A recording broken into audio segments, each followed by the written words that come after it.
Coming off their bye week, one of LSU's main goals was to walk into Death Valley tonight and be explosive on offense, both in the pass and the run. While they definitely showed signs of improvement, especially in that run game, they still kept making little mistakes, which plagued them. Turnovers and even a fumble on the goal line muddied their win against the Gamecocks tonight, but they kept fighting with that next play up mentality in order to secure the win.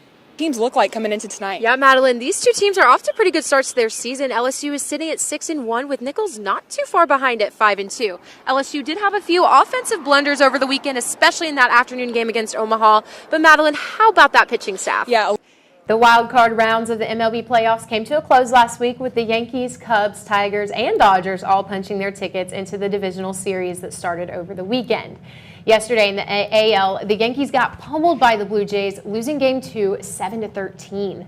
Vladdy Guerrero Jr. came in clutch yet again with a massive grand slam in the bottom of the fourth, giving the Jays a 9-run lead on New York. Check that out.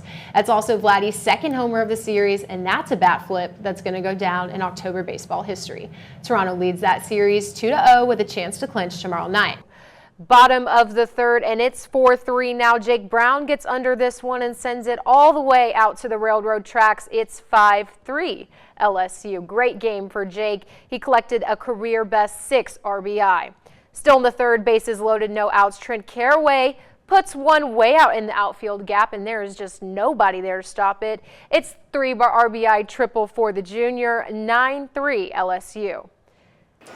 Blake Baker's Bayou Bengals are just around the corner from week 1 at Clemson. And if you thought the group was intense last year, well, you ain't seen nothing yet. Linebacker Whitweek said today at SEC Media Days that the group wants to become more monstrous and dominant and aggressive than ever before. I want to bring back that nasty mentality to an LSU defense. I think we've lacked that in my first 3 years here. I want to bring back that nasty defense when teams turn on the tape. They're like, holy cow, we got to go play these dudes on Saturday. Like, they know they're in for one when they're coming down to Baton Rouge.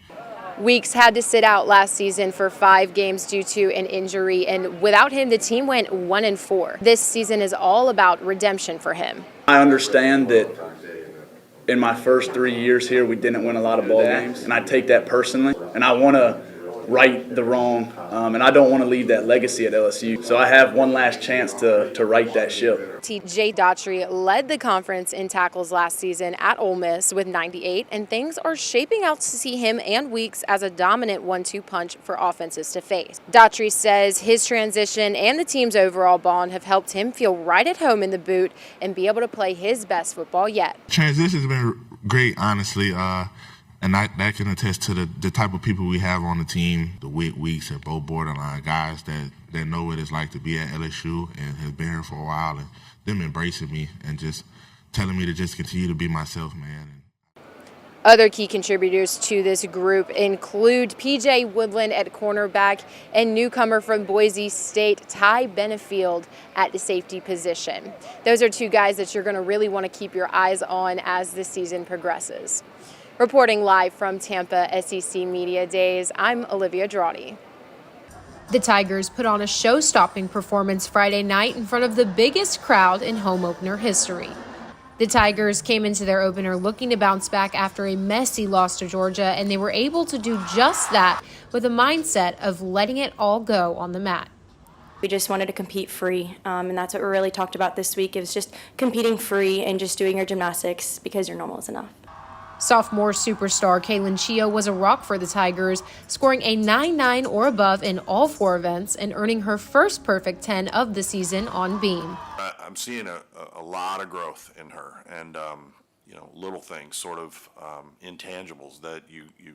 It's not about the skills that she does; it's about the approach that she takes and how she reacts to circumstances and those kinds of things, and how she's communicating to her team.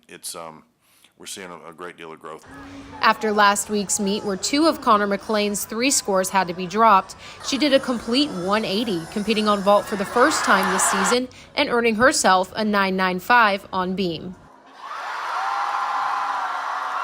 2 weeks, it just doesn't feel like a competition to me, and so I try to put myself in more pressure situations in the gym, and so I really just, when I came in here, I made myself more nervous, and I made myself really nervous before I went on purpose almost, and it worked out for the best. So the kid, she loves gymnastics, and it's